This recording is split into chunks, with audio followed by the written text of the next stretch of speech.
And thank you all for staying through the long day. Am I mic'd up? I think you can hear me. I was here last year. Did any of you hear me speak then? I was sort of here as the unofficial torturer of the processed food industry, which I seem to be these days. And I'm here today to mention a little bit of the work I was doing on that, but also to kind of walk you through what I've been doing since the book came out, Salt, Sugar, Fat on the Processed Food Industry, because it has been a real continuing journey for me to see not only sort of how we got into this sort of food health problem that we're in with obesity and diabetes, but also what some of the potential solutions are, and they do indeed relate to the theme at this conference here. And I'm looking around for my clicker. This might be it here. See if I can run it myself, because I'm using a little Prezi again, like I did last time. Hang on, we're going backwards. Guys in the booth want to help me? Mouse, clicker. I'm lost. There we go. Coming back, going this way. Next. Next. No. It's eluding me. Anybody want to help? Oh, they're all standing up staring at us. Okay, great. So I got a really interesting email this summer from none other than this company. Anybody recognize it? It's the single largest food manufacturer in the world. One of their former scientists described it as a Swiss bank that prints food. It's Nestle, of course. And I was really surprised because, next slide, because as I mentioned, I had spent the year before talking about how the food giants have been laboring day and night to get us to not just like their food, but to want more and more of it. And I thought, next slide, I had afflicted Nestle fairly well for spending more than $2 billion in the early 2000s to buy this brand, which is arguably one of the best poster childs for the obesity crisis there is. This sort of handheld, mindless eating, microwave oven to your stomach, bypass the brain's brakes on overeating, billion-dollar brand, as they like to call it at Nestle. And when they invited me to come and give my double-barreled shotgun talk about the book to their internal R&D heads from all their divisions around the world. And my kids kind of joked, Dad, I think you could probably just buy a one-way ticket there because there's no way they're planning on letting you leave, right? Save us some money. But I actually went to do it because I wanted to go back and visit their R&D facility again, because Nestle has 350 PhDs hard at work making new foods, but these days hard at work dialing back on salt, sugar, fat in their products. Next slide. To kind of cope with kind of the public reaction and the public sort of understanding of their responsibility in this food situation. And so I went, it's such an elegant company and elegant headquarters, and there were 50, 60 of their people from around the world. And I, explained to them sort of how I've been out there telling people that they have geniuses working for them. One of them I met in the book, and you can read, is Howard Moskowitz, trained in high math and then experimental psychology at Harvard, who walked me through his invention of the bliss point for sweetness, the optimum amount of sweetness in products that'll send you over the moon. This is a project he did for Dr. Pepper, creating a new soda flavor. And the problem, of course, is not that people like Howard are out there, next slide, manufacturing sweetness for soda or cookies or ice cream. The companies have sort of marched around the grocery store, engineering perfect amounts of sweetness, adding sugar to things like bread, Yogurt, not Siggy of course, but other yogurts can have as much sugar as ice cream per serving. And one of my favorite spots in the grocery store where I'm hanging out a lot these days is the pasta sauce aisle, where some of the brands can have the equivalent of a couple of Oreo cookies worth of sweetness, added sugar in a tiny half cup serving. Next slide. I also explained to them how people like Nora Volkow, the great-granddaughter of Leon Trotsky, by the way, who is also the head of the Institute on Drug Abuse for the federal government in America, is firmly believing that for many people, the most highly sweet, highly fat foods can be every bit as addictive as tobacco can be, alcohol, maybe even some narcotics in terms of their causing patterns of compulsive intake. Next slide. And how one of my own personal favorites, the lowly potato chip, is sort of the trifecta of the unholy trinity of salt, sugar, fat. We know it's salty, right? And the industry calls salt the flavor burst because it's the first thing that hits your tongue, goes into the saliva, and sends that message to the pleasure center of your brain. Wow, love that, eat more. You all know, as I know, it's soaked in fat, right? 50% is the optimum.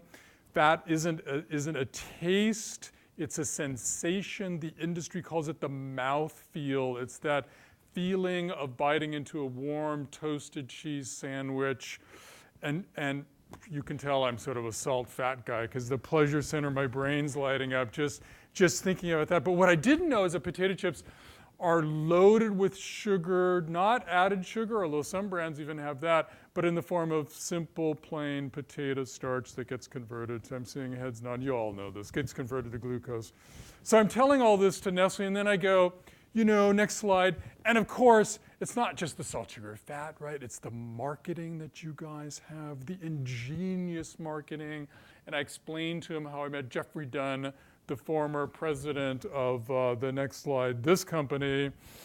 Yes, he was one of their fiercest warriors, and Jeffrey Dunn walked me through how Coca-Cola pioneered the Super Size Me phenomena, where you can buy as much of their beverage as you want for the same price, how the warlike language they use in competing with Pepsi for customers who they don't call customers, their best customers, but heavy users, people who drink 2 or 3 or more cans of Coke a day, and their targeting of kids, especially in convenience stores, corner stores, knowing that when a child goes in with their own spending money for the first time and making a decision about what to buy, that is a huge moment for the companies. It imprints them on that brand and makes them brand loyal, so they spend huge amounts of time. And then lastly, too, next slide, I explained to him how I came across a trove of documents through the tobacco companies, actually, which Philip Morris, having become one of the largest food manufacturers in the 80s, took me inside the largest food companies as they're struggling and dealing with new products and the public reaction. Next slide. And I discovered this amazing meeting in 1999, Minneapolis, Minnesota. The heads of the largest food companies in North America, including Nestle, folks were there talking about their increasingly getting tagged for being responsible for the obesity epidemic and trying to decide which way to go. It's one of those beautiful moments as a journalist, and I won't belabor the outcome of that meeting. You can read about it. And then finally I said to him, look, one of the things that really amazed me about you guys is sort of how, while we seem to be intractably hooked on huge amounts of salt, sugar, fat in our diets, you guys are even more addicted to this stuff. Next slide. And I told them how I went to Kellogg's, Battle Creek, Michigan, and asked them, what is the deal? Why can't you just dial back on salt, for instance?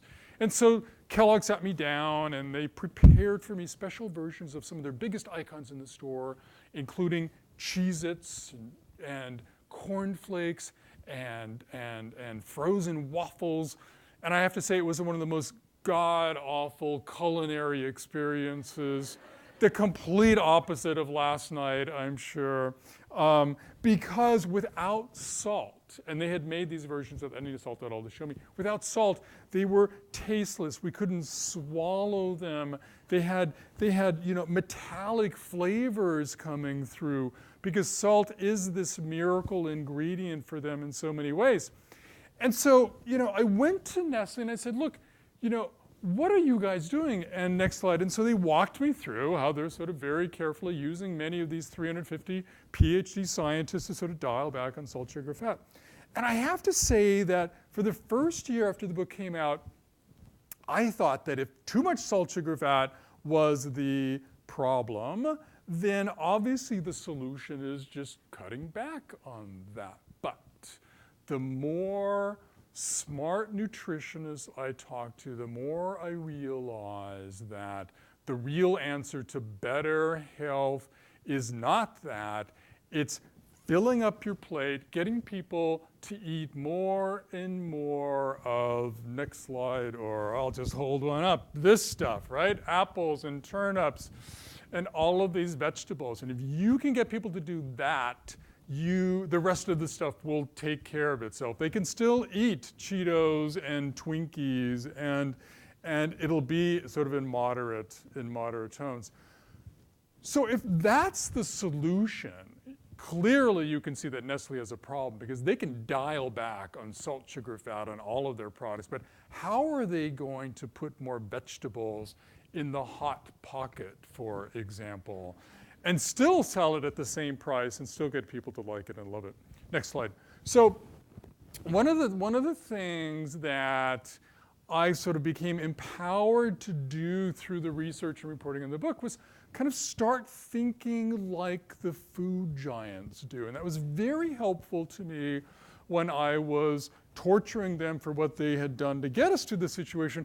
But it was also really helpful to me to sort of reframe the question as, well, what would they do if they suddenly had to start selling more vegetables? And of course, the cynics among us would go, well, they would smother them in cheese sauce or caramel-coated glazing. But if the rule was no, they just had to sell vegetables as is without ruining the health profile, what would they do?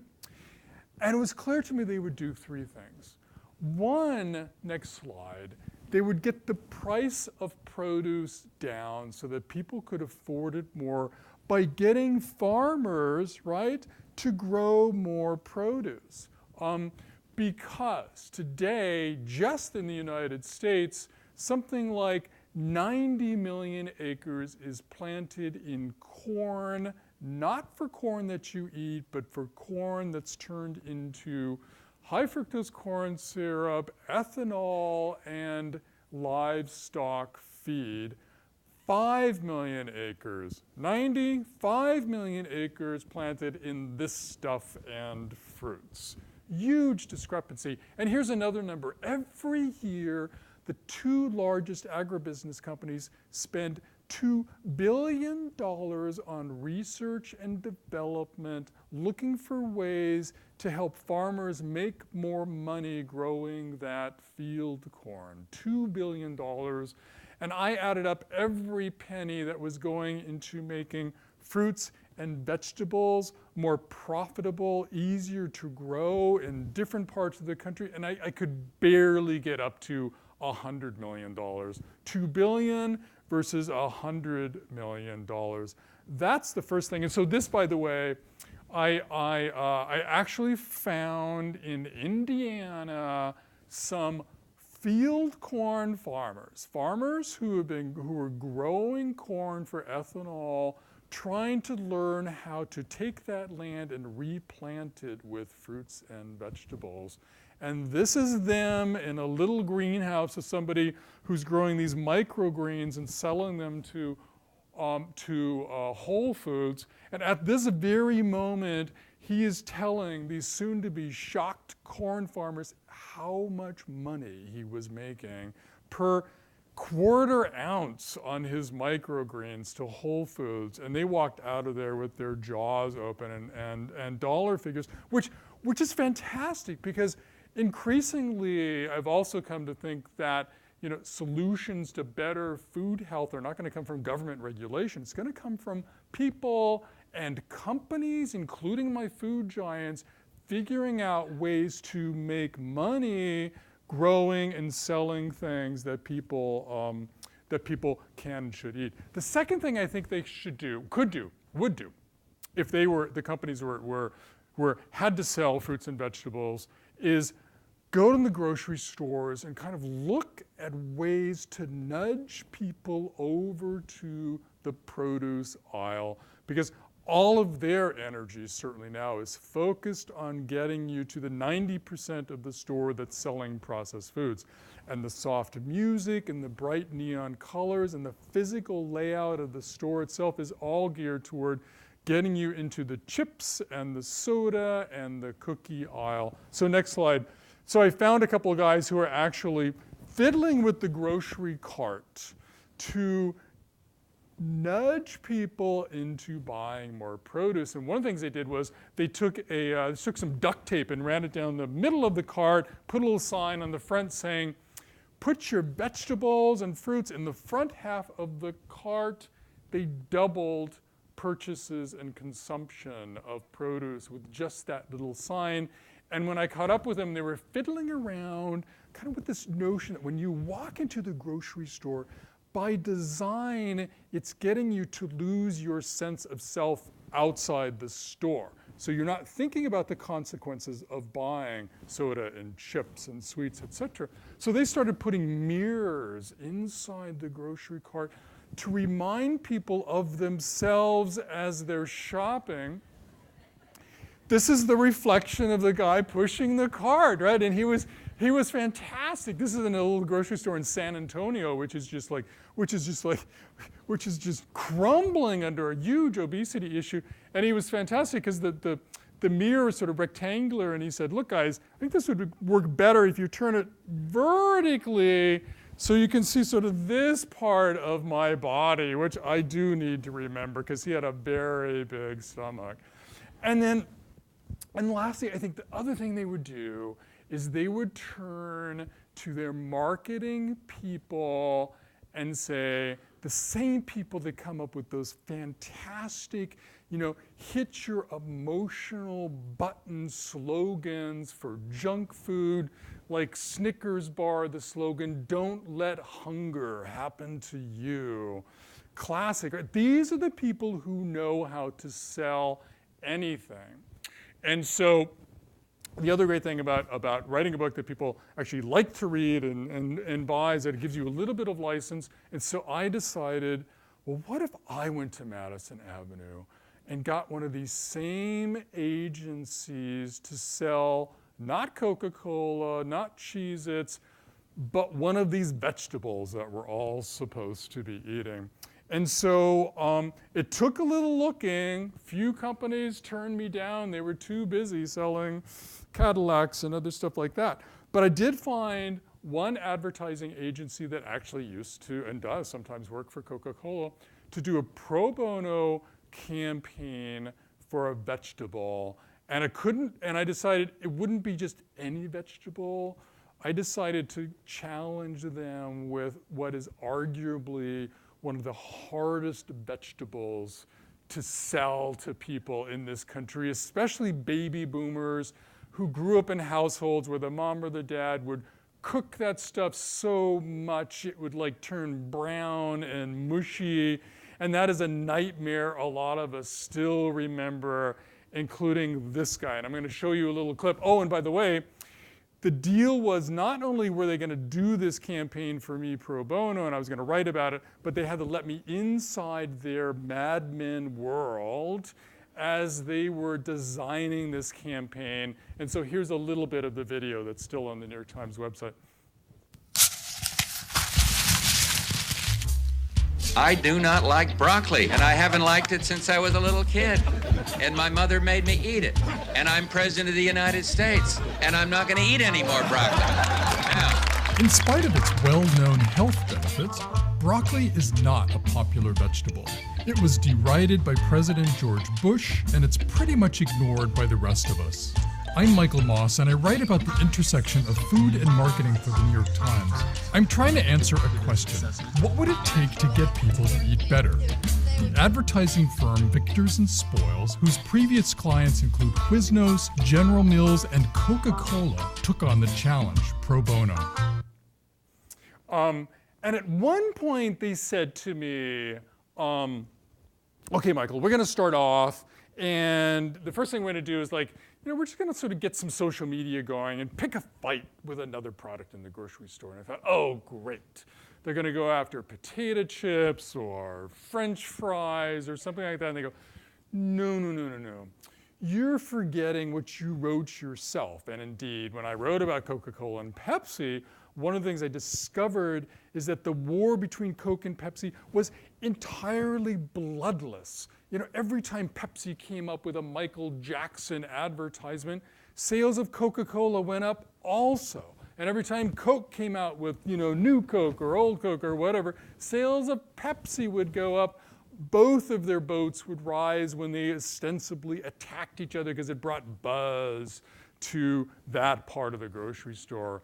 And so they decide they're going to go after another of my vegetables. Next slide, and here they are.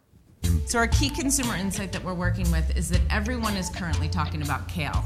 It is everywhere. This is Bon Appetit magazine. There's a whole section on the vegetable revolution in here, and there's a timeline around when all of these vegetables had their it moments. Broccoli is not on this list. There's nothing new or exciting to say about broccoli. Part of our challenge is going to be how to change the visual communication, the visual style of broccoli in culture. That wall over there says broccoli isn't exactly that cool, but maybe there's something cool in not being cool. You don't want to dupe anyone, but maybe they're in on the joke. I mean, the fact that broccoli's having its own campaign, I think you can have a lot of fun with. The idea of broccoli bouquets. So you're basically saying I'd like you to live longer. Here's something that's going to do that. So in essence, broccoli is probably a better gift than flowers. Is it a bouquet? Oh. You lost the last line, I'm sorry. So he's going, you're a better gift than flowers. And the other guy goes, oh, you mean is it a bouquet? Right? This is how these guys sort of get charged up, right? To sort of find that moment. And lo and behold, what do they come up with? Next slide. Well, that's the story I did for the magazine, but then the next and last slide. So that's what they came up with, right? Broccoli attacking kale, and boy, did I hear it from the kale people. But something really interesting happened, which is, the farmers in America who have shifted from produce to field corn, going into highly processed foods. Many of them are now itching to get back to produce. They have a little produce growers, sellers association, and that group brought none other than Jeffrey Dunn, the former president of Coca-Cola, put him on their board of directors, and is listening to him now, telling them the tricks of the trade on marketing. And I tell you, it's like turning a battleship, these produce growers, because they're farmers and they don't want to give up any of their hard-earned money for some vague kind of marketing thing.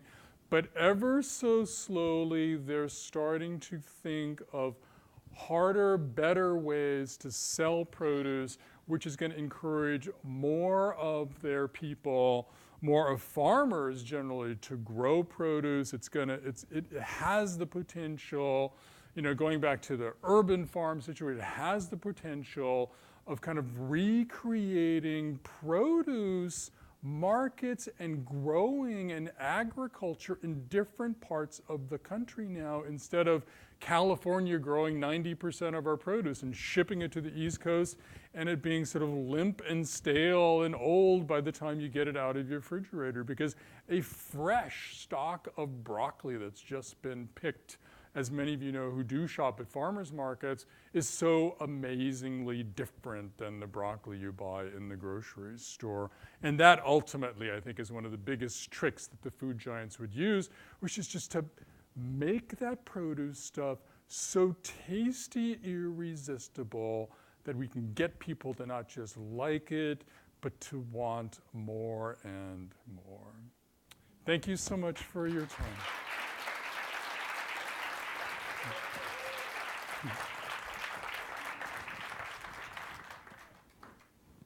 Can I have an apple?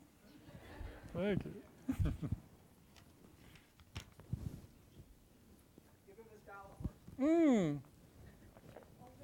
I do have one from last year, yes. Oh, fantastic. Thank you. Oh, thank you. Thank you.